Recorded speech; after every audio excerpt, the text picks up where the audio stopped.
اللهم صل على محمد وآل محمد.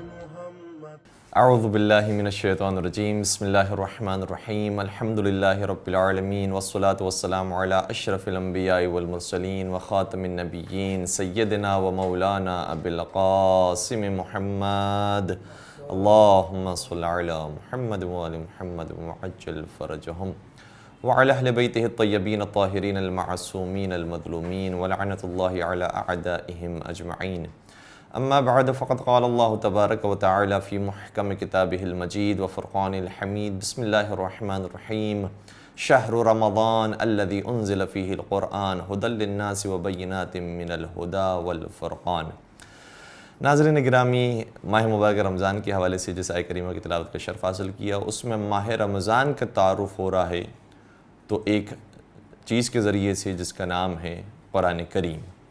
شہر رمضان الذی انزل فیہ القرآن، یہ رمضان کا مہینہ وہ ہے کہ جس میں ہم نے قرآن کو نازل کیا ہے. ھدی للناس وبینات من الھدی والفرقان، اسی قرآن کے اندر لوگوں کے لیے ہدایت بھی ہے اور حق اور باطل سے پہچاننے والے اوزار اور اوصاف بھی موجود ہیں، وہ ٹولز موجود ہیں کہ جس کے ذریعے انسان حق اور باطل میں تمیز پیدا کر سکتا ہے. قرآن کریم کے ذریعے ماہ مبارک رمضان کا گویا تعارف ہو رہا ہے. تو اس ماہ مبارک رمضان کے اہم ترین اعمال میں سے یہ ہے کہ انسان قرآن کریم کی تلاوت کثرت سے کرے. اور قرآن کریم کی تلاوت کے سلسلے میں نبی اکرم حضرت محمد مصطفیٰ صلی اللہ علیہ وآلہ وسلم نے اس مشہور خطبے کے اندر کہ جسے استقبال ماہ رمضان کا خطبہ کہا جاتا ہے، بیان فرمایا تھا کہ اس مہینے کی بابرکت راتوں کی وجہ سے اور اس کے دنوں کی وجہ سے انسان اگر ایک آیہ کریمہ کی بھی تلاوت کرتا ہے تو پروردگار مکمل پورے قرآن کے پڑھنے کا ثواب عطا فرماتا ہے. یعنی ہم نے سورہ توحید کے بارے میں تو یہ روایت سنی ہے سارا سال کہ اگر کوئی 3 مرتبہ سورہ توحید کی تلاوت کرتا ہے تو پورا قرآن کا ثواب ملتا ہے. اسی لیے ہم جب مرحومین کو اصال کرتے ہیں تو عام طور پر الحمد کے بعد 3 مرتبہ سورہ توحید کی تلاوت کرتے ہیں تاکہ پورے قرآن کا ثواب میت تک پہنچ سکے. تو عام مہینوں میں 3 مرتبہ سورہ توحید کے اندر یہ برکت ہے، لیکن جب ماہ رمضان آ جائے تو اگر ایک آیت ہم سورۃ توحید کی پڑھتے ہیں، بسم اللہ الرحمن الرحیم، ایک ختم قرآن کا ثواب، قل هو اللہ احد دوسرا ختم قرآن کا ثواب، اللہ الصمد تیسرا ختم قرآن کا ثواب. اس قدر پروردگار عالم نے اس مہینے کے اندر ثواب رکھا ہے، بالخصوص قرآن کریم کی تلاوت کے اعتبار سے. تو ایک جو انداز ہے اس مہینے کے تعارف کا وہ قرآن کریم ہے. دوسرا انداز کیا ہے؟ خود ہم قرآن سے پوچھتے ہیں تو قرآن کریم میں بیان فرماتا ہے، سورہ بقرہ کی اندر یہ آیت موجود ہے کہ بسم اللہ الرحمن الرحیم، یا ایہا الذین آمنوا کتب علیکم الصیام کما کتب علی الذین من قبلکم لعلکم تتقون. اے صاحبان ایمان، ہم نے تم پر اسی طرح سے روزوں کو لکھ دیا ہے جس طریقے سے تم سے پہلے والی امتوں پر لکھا گیا تھا، تم سے پہلے والے لوگوں پر لکھا گیا تھا، لعلکم تتقون، تاکہ انسان متقی بن جائے. تو روزہ چونکہ انسان کو نفس سے لڑنا سکھاتا ہے اور ہمیں حتی حلال سے بھی رکنا سکھاتا ہے اور ہم حلال سے بھی اپنے آپ کو کنٹرول میں رکھتے ہیں، تو جب انسان کے اندر حلال سے بچنے کی صلاحیت پیدا ہو جاتی ہے تو خود بخود وہ حرام سے بچنے کی بھی صلاحیت اپنے اندر پیدا کر سکتا ہے. اس کا مطلب اس کے اندر اتنی گرڈس، اتنی طاقت موجود ہے کہ وہ حرام سے بھی اپنے نفس سے مقابلہ کر سکے. اور اگر حرام سے مقابلہ کرنے کے انسان قابل ہو گیا تو لعلکم تتقون، یہ واقعاً انسان کو مہینہ متقی بنا دے گا. اور انشاءاللہ ہم اس موضوع پر کچھ گفتگو کرنے کی کوشش بھی کریں گے. ایک اور تیسرا انداز بھی ہے اس ماہ مبارک رمضان کے تعارف کا، اور وہ یہ ہے کہ بسم اللہ الرحمن الرحیم، انا انزلناہ فی لیلۃ القدر، ہم نے اس قرآن کو شب قدر میں نازل کیا ہے. تو شب قدر کون سے مہینے میں آئی ہے؟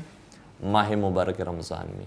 تو ماہ مبارک رمضان کے اعجازات اور اعزازات کے اندر سے جو باتیں خود قرآن کریم سے ہمارے سامنے آتی ہیں وہ یہ ہے کہ نزول قرآن کا مہینہ، ماہ رمضان روزوں کا مہینہ، اور ماہ رمضان وہ مہینہ کہ جس میں شب قدر پروردگار عالم نے رکھی ہے کہ جو 1000 مہینوں سے افضل ہے. تو اتنا یہ بابرکت مہینہ ہے. اور واقعاً جو کبھی کبھار بزرگانی کہتے ہیں تو یہ سچ کہتے ہیں کہ یہ سیل کا مہینہ پروردگار عالم نے گویا راغب کیا ہے اپنے بندوں کو اپنی جانب کہ اگر تم سارا سال ہماری طرف نہیں آ سکے تو یہ تو ہم نے بہت ہائی کوالٹی تمہارے سامنے سے رکھی ہے، اب اس سے بڑھ کر ہم کیا تمہارے سامنے رکھیں کہ تم پھر بندگی کے راستے پر آؤ؟ اس سے زیادہ لالچ اور ہم کیا دیں؟ ہم نے ویسے عام آیات کے اندر عام نیکیوں کے بارے میں بیان کیا تھا کہ من جاء بالحسنۃ فلہ عشر امثالھا، کہ جو شخص ایک نیکی انجام دیتا ہے پروردگار ایک کے بدلے 10 نیکیوں کا ثواب دیتا ہے۔ تو 10 تو سارا سال کے لیے رکھا تھا، اب ماہ رمضان آ گیا تو ایک آیت انسان پڑھے گا تو 6666 آیتوں کا ثواب ایک آیت کے بدلے مل رہا ہے۔ اللہ اکبر، اس قدر ثواب بیان کیا گیا۔ تو یہ ماہ رمضان واقعاً ایسا ہے کہ انسان کو راغب کرتا ہے پروردگار کی طرف کہ اب آ جائے نیکی کے راستے پر۔ لیکن عجیب بات یہ ہے کہ اسی خطبے میں جسے خطبہ استقبال ماہ رمضان کہا جاتا ہے، جب اللہ کے رسول نے فضائل ماہ رمضان کو بیان کیا اور اس کے ثواب کو بیان کیا، اتنے میں صحابہ کے درمیان مولا متقیان امیر المؤمنین حضرت علی بن ابی طالب علیہ السلام کھڑے ہوتے ہیں، اللہم صلی علی محمد و علی محمد وعجل فرجہ، اور عرض کرتے ہیں کہ یا رسول اللہ ما افضل الاعمال فی هذا الشہر، اے اللہ کے رسول یہ بتائیے کہ اس مہینے کا افضل ترین عمل کون سا ہے؟ ہم نے سن لیا کہ آپ نے فرمایا قرآن کریم کی تلاوت کا یہ ثواب ہے، افطار کروانے کا یہ ثواب ہے، خوش اخلاقی کا یہ ثواب ہے، بڑوں کے اوپر شفقت کرنے کا اور بڑوں کے ساتھ احترام کے ساتھ سلوک کرنے کا یہ ثواب ہے، بچوں کے ساتھ پیار و محبت سے پیش آنے کا یہ ثواب ہے، صلہ رحمی کا ثواب ہے۔ یہ ساری چیزیں اس خطبے میں بیان ہوئی ہیں، لیکن اللہ کے رسول مجھے یہ بتائیے کہ بیسٹ عمل اس مہینے کا کیا ہے؟ اور یہ جملہ معروف ہے اساتذہ کے درمیان کہ شاگردوں کے سوال سے پتہ چل جاتا ہے کہ کون کس لیول کا شاگرد ہے۔ تو گویا امام نے بتا دیا کہ مجھے افضل کی تلاش ہے، میں عام عبادتوں کی بات نہیں کر رہا، مجھے بیسٹ عبادت کے بارے میں بتائیے کہ وہ کون سی عبادت ہے۔ اور اگر کسی نے یہ خطبہ نہیں سنا ہوگا، یہ کسی نے روایت نہیں سنی ہوگی، کہ تو ہم سوچ ہی نہیں سکتے کہ اللہ کے رسول نے کیا بیان فرمایا۔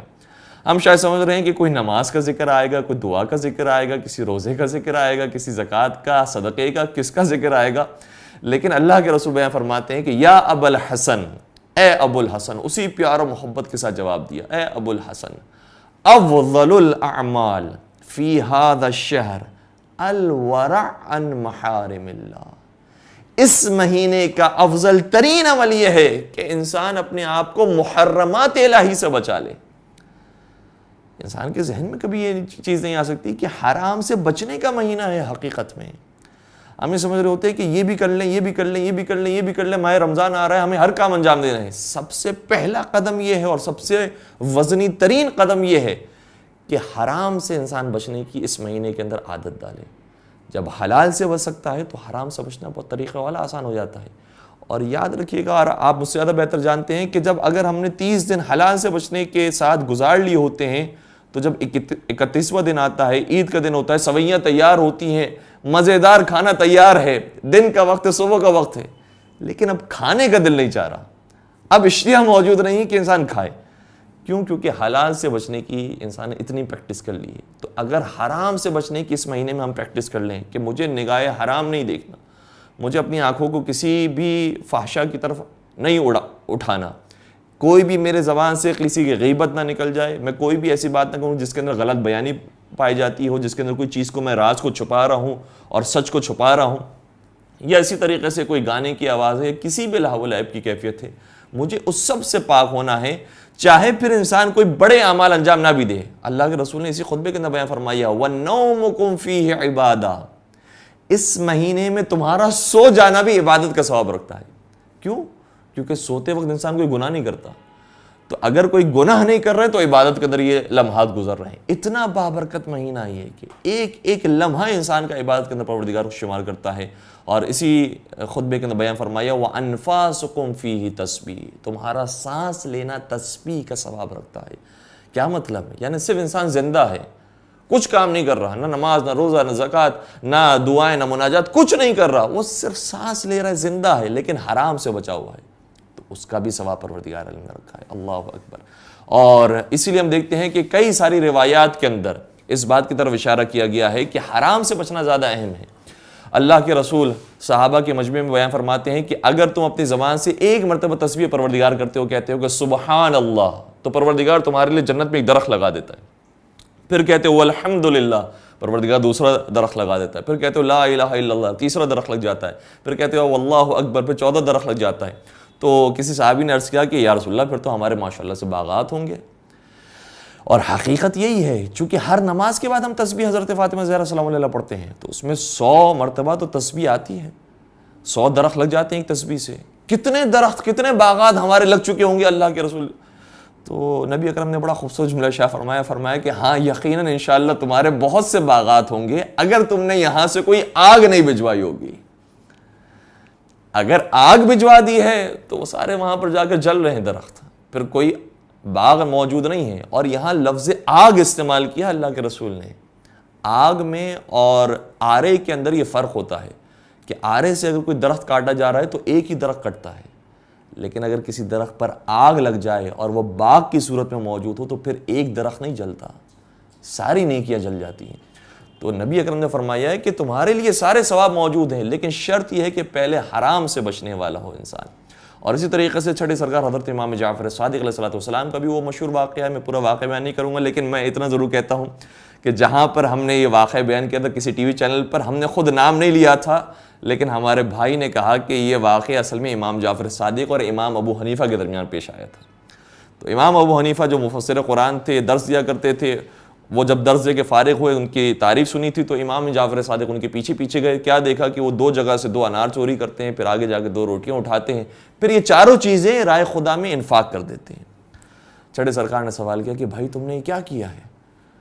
کہا کہ آپ نے قرآن پڑھا ہے، ناطق قرآن سے کہا جا رہا ہے آپ نے قرآن پڑھا ہے. امام نے شاہ فرمایا ہم نے تو قرآن پڑھا ہے. تو کہا آپ نے پھر وہ آیت پڑھی ہو کہ من جاء بالحسنۃ فلہ عشر امثالھا، جو شخص ایک نیکی کرتا ہے پروردگار اسے ایک نیکی کے بدلے 10 نیکیوں کا ثواب عطا فرماتا ہے. کہا بالکل ٹھیک ہے.